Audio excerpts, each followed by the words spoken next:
So if you're talking about, yeah, I always have my child and you supposed to. She always got something to say. Oh, no, she didn't. Oh, yes, she did. No, she didn't. Yes, she did. We gonna cry a little. I can't gonna laugh a lot. I like her. Hear real shit. She keeping it real. In the right spot. Come on, Let's y'all. talk about Let's it. talk about it. What's going on, you guys? Welcome back to another video. I'm your girl Jamaica, of course. Let's just go ahead and cut straight into this video. If you have never been here before, you're new to the channel, never seen this face, gotta fix that because I just don't understand. Go ahead and hit that subscribe button and that notification bell, and just like that, I have solved all of our problems. We are one. Thank me later. There was a single mother, it's been everywhere, who committed suicide. She went on Facebook. You know, she expressed her depression and her sadness and her mental state.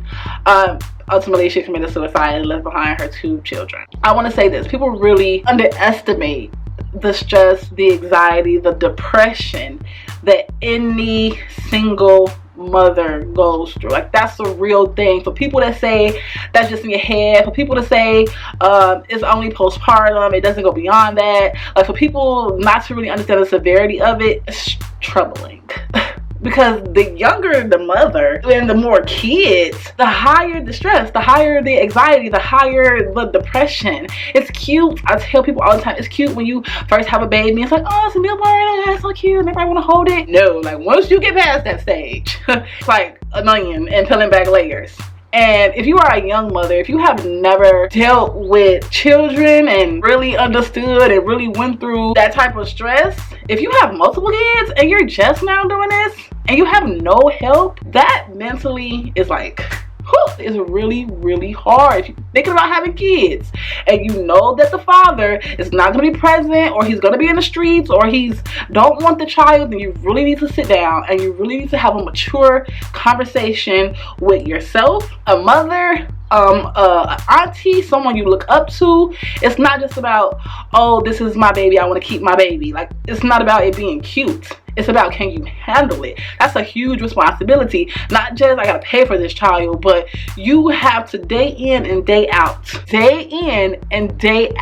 be with that child. There is no, oh, can you take my child? I hear so many young women all the time want to give their child to their grandmother or their mom and go out and hang out. And the truth is that that child, those children are your responsibilities, nobody else's. So if you're talking about, yeah, I always have my child and you supposed to, and who else supposed to have? When you know that, when you have fully comprehended that this is like glued to your hip, then ask yourself, am I ready for that? Am I ready to handle the screaming and crying? Am I ready to handle the tantrums? Am I ready to be able to provide and go without? Because having a child, you make a lot of sacrifices. You just, before you know it, you don't have a life, you don't have clothes, you don't have anything. Every thought, every process, every appointment, everything is about the child. Once all that is considered, it still doesn't like hit you until all of those things are happening and the pieces are moving, you know. And I feel so bad for women who can't take a second and go, okay, I got this. That's hard. Like, that's a skill you have to build. You have to know how to step away and say, breathe. Especially if you know you're going to be a single mother. And I don't think nobody knows they're going to be a single mother unless you plan to have a child and you know there's no father. But I don't think any woman goes into a pregnancy or a motherhood saying, I know I'm single, I wanted to do this. So the fact that happened, that's heart-wrenching, you know, because not only are you pregnant, not only do you have this child in front of you, but you probably dealing with a heartbreak. You probably stressed out and sad that this man has impregnated you and y'all did the do, and you sitting here with a baby and he gone. I had that same thought sometimes, and I'd be like, well, I used to, I don't have it no more. But when I first had my son, I was like, this nigga gone. I want to make his life a living hell every fucking day, because I couldn't believe that I'm doing this by myself, you know. But once you acknowledge that you're doing this by yourself, then you start implementing those steps to help you be able to deal and to help you be able to cope. It's messed up that men have the right, and I say the right, I mean when you have a child at the hospital, unless you're married, you have the paternal rights. Like, you are that legal guardian. No matter if he there or not, no matter if he put his name on the birth certificate, you are, the hospital, the law are saying, because y'all not married and you're the mother and this baby just came from you, you are considered a legal guardian. Which means that man has a right to just leave. Now, should he? No. Is it right? No. But can he just go? Yeah, he can. Now, can you just go drop that child off with him if you happen to see him or know where his mother or sister or aunties or whoever live? Yeah, but what woman has a child and goes and drops the child off to the father? I don't know any. Now, I can't say that that doesn't happen, but I personally do not know any woman that's ever done that. We have children, whether the man is going to be there regardless. We taking the baby home with us. We just, you know, we that type of woman. You have to be that type of strong.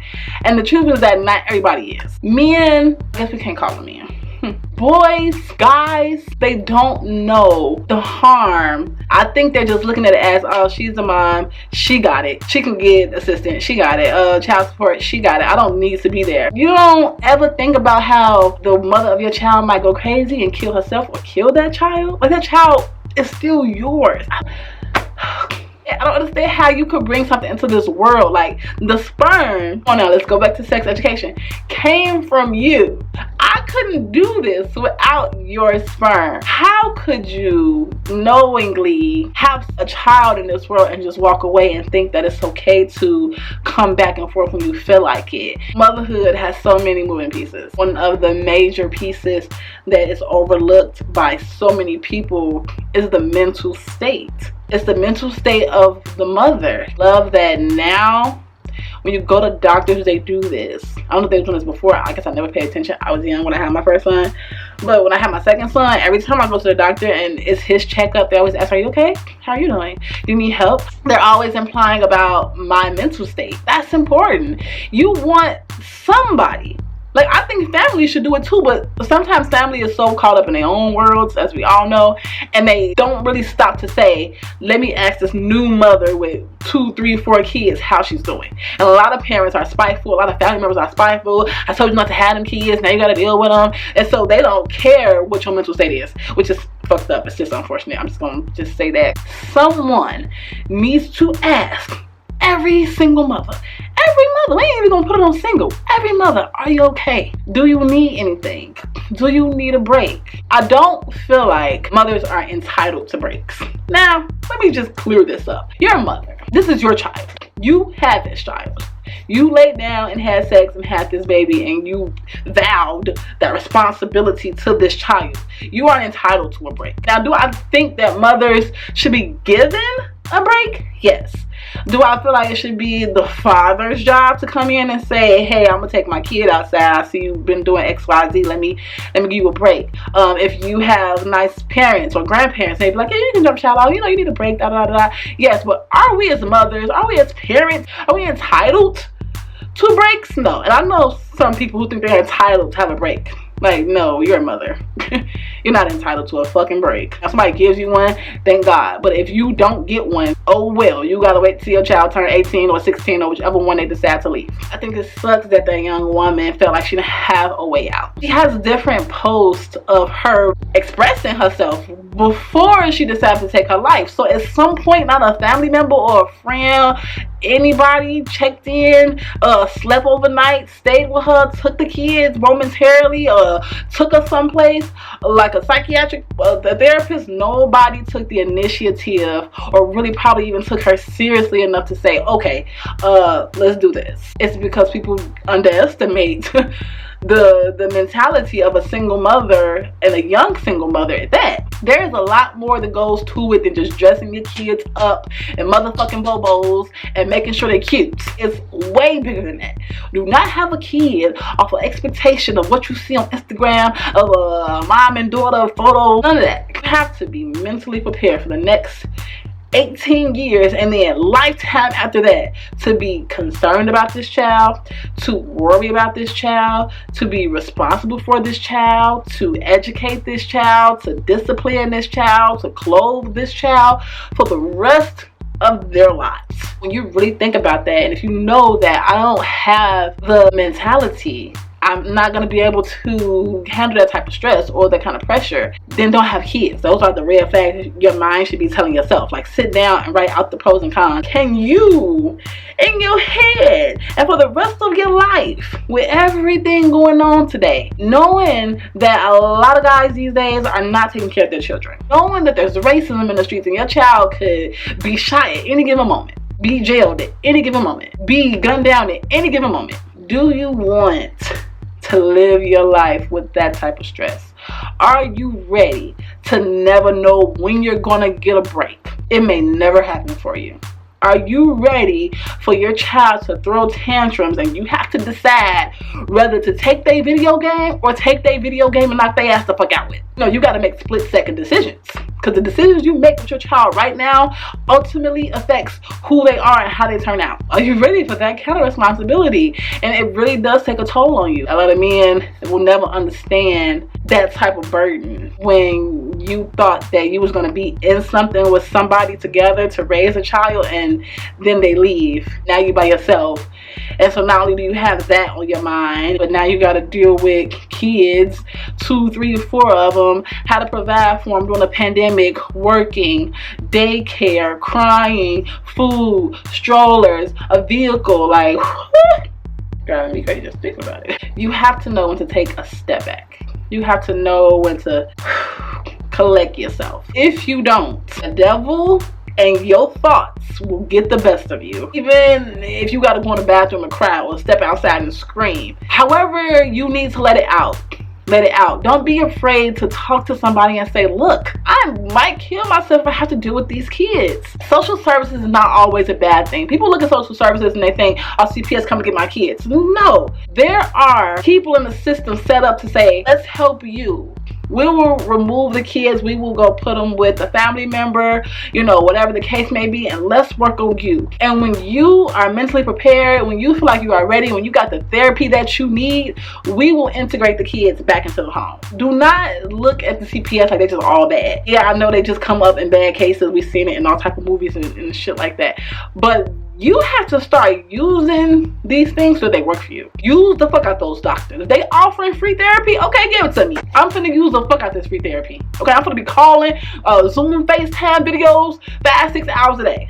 Use them. So mental health is important. And not only that, but then you have children. And you have to worry about their mental health. And you're their mother. You're their father. Whichever is the single parent, mother or father. I really feel bad that that little girl didn't have anybody and that she just wasn't strong enough to handle it. And the truth is that not everybody is going to be built with the same strength. We may all know to ask God for strength, but to actually get it, when I say get it, I mean to build it up within yourself, to know when you are in a scenario that requires strength and then start to build that strength. If you don't know that, then no matter what God gives to you, no matter what nobody says to you, it's not going to work. It's not going to be beneficial.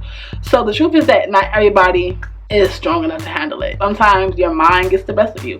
Sometimes those negative thoughts that you feed yourself, they get the best of you. And in this case, it just got the best of her. And I really wish that I knew her, because I would have like called her. I feel like it should have been other options. It should have been other choices. That should not have been the last one for her to go post it on Facebook and then do it and like nobody. Not to just be speaking out of turn. Like somebody probably did come over. I don't know the whole story, but I feel like if it was my friend or my sister, I would have been at her house. Now I would have slept with her all night. I probably would have removed the kids and I would have slept with her and I would have talked to her. We would have had a whole conversation all night. We would have started setting things up. I think people aren't aware of their options and they see, oh, if the father's gone and that's it. Like, no, there are options. If you know a woman, see a woman, a single mother, I highly encourage you to just ask her how she's doing. Just speak to her, say, hey, how you doing? If you know one personally, call, check in on them. Are you okay? Do you need anything? Can I help you? Do you want to go out? Do you want me to watch the kids? Anything. Want to have coffee? Want to talk? The kids can come over. You know, we can go outside. We can take them to the park. We can talk. We can communicate. With that being said, make sure you guys visit the website. Make sure you are following TikTok, Instagram, Snapchat, Twitter. For any of the behind the scenes that you don't get here, you'll see there. Let's have some fun. And yeah, see you in the next video. Peace.